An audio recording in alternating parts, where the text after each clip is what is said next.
All right, so welcome to everybody. I had promised to spend Mondays looking at Gnosticism, which is a very interesting area in early Christianity. You are probably no doubt aware that Christianity starts in the first century, but in the early stages it is an outlawed faith. It takes place inside of people's homes, it takes place quietly, and people who practice it openly are facing a lot of problems because of that. Now that struggle is going to continue on for a few centuries, but by the early to mid 300s, Christianity had really become dominant because they had established an orthodox view of their faith. Now the thing is, once orthodoxy takes place, then automatically anyone who doesn't follow that specific view becomes considered a heretic. Now, the early stages of Christianity were very varied. There were a lot of different beliefs. A lot of people held a lot of different views on what it meant to be a Christian. Part of this came to do with the fact, of course, that there were no organized churches at the time. As I said, everything took place inside of people's homes, and there was no specific Bible to follow. Some people might have had a copy of John's writings. Other people might have had a copy of the book of Matthew. Other people might have had just one of the letters of Paul. And that was what they based it on. So there was a lot of variation that took place in these early stages. Well, once orthodoxy was established, that view said this is what Christianity is. It established the idea that the Trinity is the truth. It established the idea that Jesus is a divine being. It established a lot of the things that we think of when we think of Christianity today. But anyone who didn't follow those views, anyone who wanted to hold to their old position, that person would be considered a heretic and would face charges because of it. From the 3rd century onwards, people who followed these views, what were heretical views to the time, they would be hunted down, they would be forced to recant their views, they would have their books burned, their writings destroyed. So it was a terrible time for these people. What we know about the heretics from early Christianity throughout much of the history comes from the Orthodox view. Those writers who quoted certain passages with the express permission or design of wanting to destroy them, to show the error of their ways. So they wanted to condemn them. So we have a very skewed view a lot of times of what early heretical Christianity looked like. The whole texts were considered dangerous by the Orthodox, and they thought these things should be destroyed. Well, fortunately, some people worked to protect the texts, and this was the case with the Gnostic Christians in Egypt. The upper region of Egypt, a place called Nag Hammadi, there was a group of people who followed differing views of Christianity. And when they were hunted down, they wanted their writings to survive for future generations. And so they hid them inside of a cave in Nag Hammadi, and they would be left there for centuries and centuries and centuries before they would be rediscovered. The original Gnostic texts from this tradition have dated to around the same time as the Orthodox texts that you find in the Bible, roughly 50 to 150 AD. And there's a wide variety of religious beliefs that are found in each one. The original texts were primarily written in Greek upon scrolls. Now it makes sense to think that as Christianity spread outward from Judea, that it also transported itself south into Egypt, and at the same time that it was transported northwest into Europe too.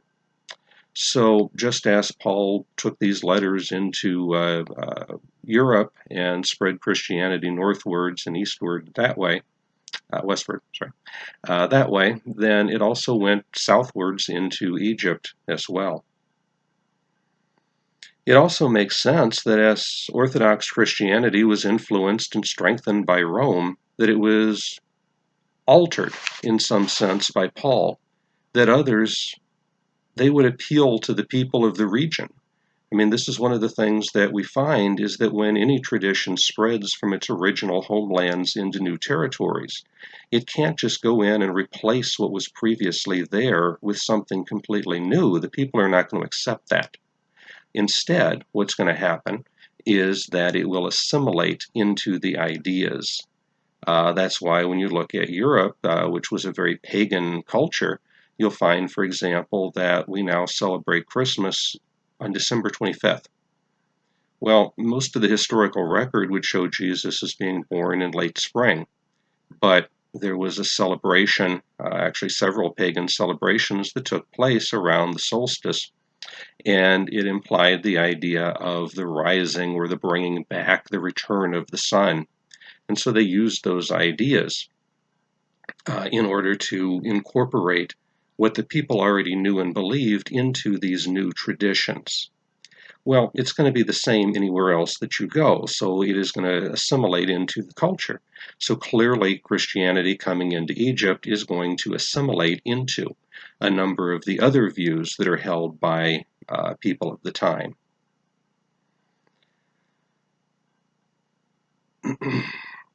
Now, the surviving copies of the Gnostic texts, we don't have a lot.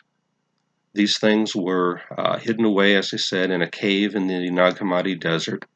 And these are writings that are copies of copies of copies that had been preserved probably from somewhere around the year 350 to 400 AD. And they were written in a language called Coptic. Coptic is the Egyptian language written in Greek letters rather than in Greek hieroglyphs. And many of these texts were also written on a codex rather than on a scroll. And that's somewhat significant too, because traditionally throughout history you would have a scroll of writing. And that was the traditional way in which books were presented. The idea of a book as we know it is kind of a relatively new concept. But it would be flat pages condensed between two pieces of wood and bound together into something that resembles more of a book. And that was a codex. So it was kind of a new innovation. So why is this important? Well, many people have argued quite correctly that translations and repeated copying of the text is problematic because each translation moves the text further away from the original. Each copy allows for textual alterations, accidental, unintentional. Sometimes people do it on purpose, sometimes it just is natural. I mean, you try to copy something down, and invariably you're going to make errors along the way when you're hand copying all of these texts. It's been estimated that there have been over 500,000 textual variations in the Christian Bible. If you're interested in more of this, there's a very interesting book from Bart Ehrman called Misquoting Jesus, in which he goes through and shows you a lot of the variations that take place from one text to another, to another, to another. Now, because we have all of these multiple copies, hundreds, in some cases thousands of copies of the biblical works, we can find the problems in the text, and we can sometimes be able to get closer to what the original implied. But with the Gnostic text, there's usually only one copy. And so there's no way to tell what alterations may or may not have been made from the original text. And so with this smattering of information, why don't we go ahead and consider the Gnostics, the idea of Gnosticism. The first point to take into account is that unlike the Orthodox, who were influenced by Roman Stoicism, the Gnostics were very highly influenced by the Greek philosopher Plato. Now, one sees this connection very easily in the writings, but it's verified by the discovery of part of Plato's Republic in the library that was discovered at Nag Hammadi in 1945. The text of Plato, it's not well translated. It's damaged quite a bit, but it proves the point. And so I think before we do anything else, we should probably become familiar with Plato's theory of the forms. The Greek philosopher Plato put forward this idea that the world that we live in was a world of illusion, a world of fantasy, and that there was actually another realm of existence out there, which is the superior, the perfect, the unchanging world. And so I'm going to bring this screen up here, this little board up here, and you have to excuse the fact that it's backwards. I'd forgotten that it would be backwards when it went on to film.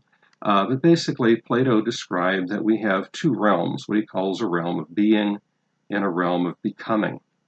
The realm of being is a world that is perfect and absolute and unchanging, whereas the world of becoming is the world that we all live in. It is a world of change, of flux, of alteration, where nothing is ever the same, where nothing is ever permanent. And so if we look at my little picture here, we can see the cat there in the center, and we start talking about this cat.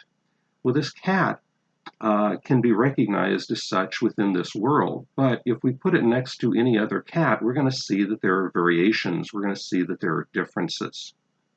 This cat may be of a particular height or weight or color, fur texture, age, answers to a different name than some other cat does. And so all of the things of this material world are fleeting and changing. But on the other hand, when you look into the other world, the realm of being, we find something that is absolute and permanent and unchanging, what Plato is going to call the essence of that thing, and that's what is real. It's form. Right? The later peoples will have different names for it, but Plato calls it the form. And the form, in this case, of a feline would be its felineness, that thing that makes it what it is. And so anything within our world is simply a poor copy of that ultimate form that it is striving for. So that idea implies that what is real are the forms themselves, not the particular things that exist in this world. These things, again, are just poor copies of that reality. Now, Plato taught that we should try to struggle to make things in this world as close as we can to that perfection. It's never going to happen because it's a changing world. But we should try to get as close to that perfection as we could. We should try to build our knowledge until we had a greater understanding, as close as we could to what that reality is.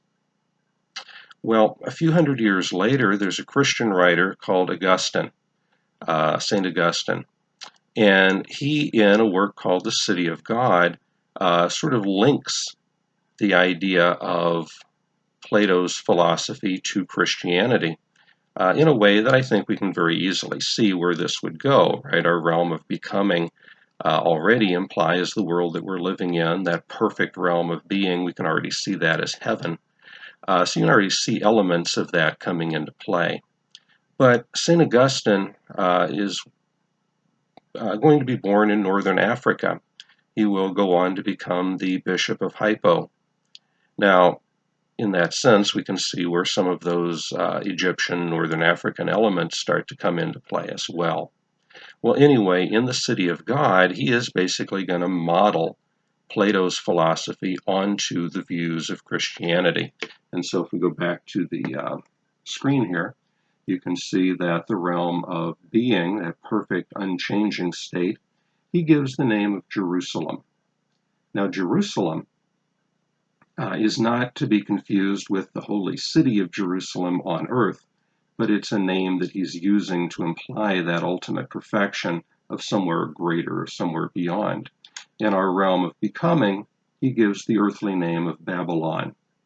And so, just as the realm of becoming for Plato was imperfect and changing and corruptible, so too is our world of Babylon.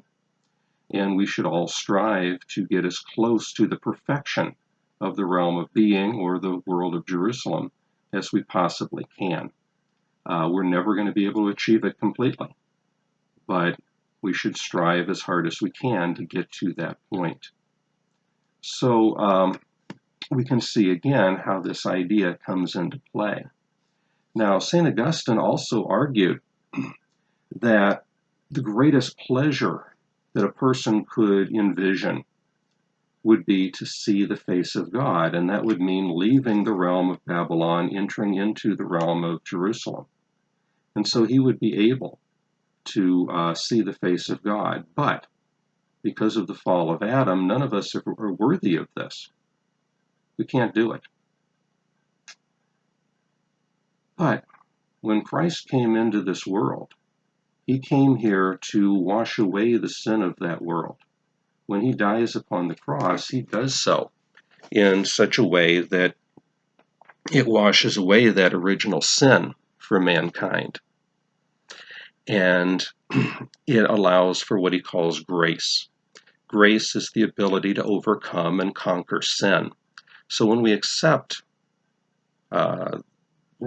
Christ, basically what we're doing is washing away that original sin and giving ourselves the ability to be able to fight off any new sin that might be coming, to fight away anything that might afflict us in the future. Well, this is wonderful because it means that we can, of course, accept that grace, purify ourselves, enter into the world of Jerusalem, into the realm of heaven. We can see the face of God and find that eternal bliss and happiness. But Augustine also believes in a concept called predestination. Predestination implies that since the beginning of time, since before the act of creation, God knows all things that are going to happen, past, present, and future. So God already knows before you're ever born whether you are going to accept grace or not. So that produces a little bit of a problem, I think. It's a problem a lot of philosophers have struggled with. Because how can God imply, or how can God say that if you accept grace, you will be able to be saved, but yet at the same time, he already knows whether you're going to do it or not. Do you have any real choice in this world? And that's, excuse me, that's an interesting dilemma to have to face. And a lot of philosophers have dealt with that. A guy called Boethius actually had the best solution to that, and that is that he saw that God stood outside of time and looked into it. He saw the world that we were living in, and he witnessed us make our choice in the moment. It wasn't that he saw it long before we were born. And I think that's probably the best solution to this problem. But Augustine kind of had a similar idea. He said that what God was doing, he knew because he looked into the future. He saw the decision that was being made. He didn't force it in any way, but it was still your free choice. Do you accept or do you not? But ultimately, if you accept that grace, then you become worthy of seeing the face of God and finding that ultimate happiness. If not, then you don't. Well, how does all of this play into our discussion? What exactly is it that the Gnostics believed? Well, there are three major things that we find. Gnosticism is varied. There's a number of different traditions within it. But there are three major things that they all believe. First, the idea of dualism. Just like Plato, just like St. Augustine, they believed that there were two worlds, a world of pure ideas and a world that was corrupt, a physical world such that we live in. Secondly, they believed in what was called a pleroma, Pleroma, a pleroma. And that is to say that the Supreme God is a pure heavenly being. He is immaterial fullness that is truly and completely divine. So God is of that incorruptible world of ideas and does not ever enter into the physical realm, does not come into the physical world at all. And thirdly, they believe in a concept of Jesus which is very unique. There's two elements to this. First, they say that human beings are completely distinct from God. So Jesus himself, as a human being, is going to be an entity that is completely separate and completely distinct from God. And secondly, there will be a physical body that he inhabits, a body that suffers, and an incorporeal body of pure light. And so there is the earthly physical form, the physical body. Jesus himself is a dualism, because there is the physical form, the physical body that exists here, and that is distinct from God. And then there is that pure form, that pure light that we read about, for example, on the road to Damascus in Acts, when Paul is converted, or Saul is converted to Paul. So Jesus takes on both of those forms. He exists as a dualism in both existences, in both realms. So this sense of dualism, this multiple realms, it brings up the concept of opposites. And this is a notion that might be influenced by the Greek thinker Heraclitus, but it seems more likely to be influenced by the Eastern philosophies of yin and yang. And that's one of the unique things about Gnosticism, because of its positioning in Egypt for its origin, is that yes, it's got elements of that Egyptian Northern African culture. It has the elements of Christianity making its way southward, but it also has elements making its way westward from Asia as well. And so we see a lot of these different ideas that mingle together. So whether or not the yin-yang of the Eastern world or the unity of opposites from Heraclitus, the fact is that there is a strong sense of dualism that is found all throughout the Gnostic writings. And so when we come back next Monday, we're going to look into the texts themselves. If you are interested, I am following primarily from what's called the Nag Hammadi Library. You're welcome to find yourself a copy of that and follow along if you're interested in doing so. But we're going to take a look at this idea of dualism within their tradition, and we'll also get into a little bit of a discussion with regards to part of that dualism being the male and the female. And one of the unique things about Gnosticism is that unlike most mainstream traditions in the West, Gnosticism gives the female form a higher position, a better place than the Orthodox traditions tended to.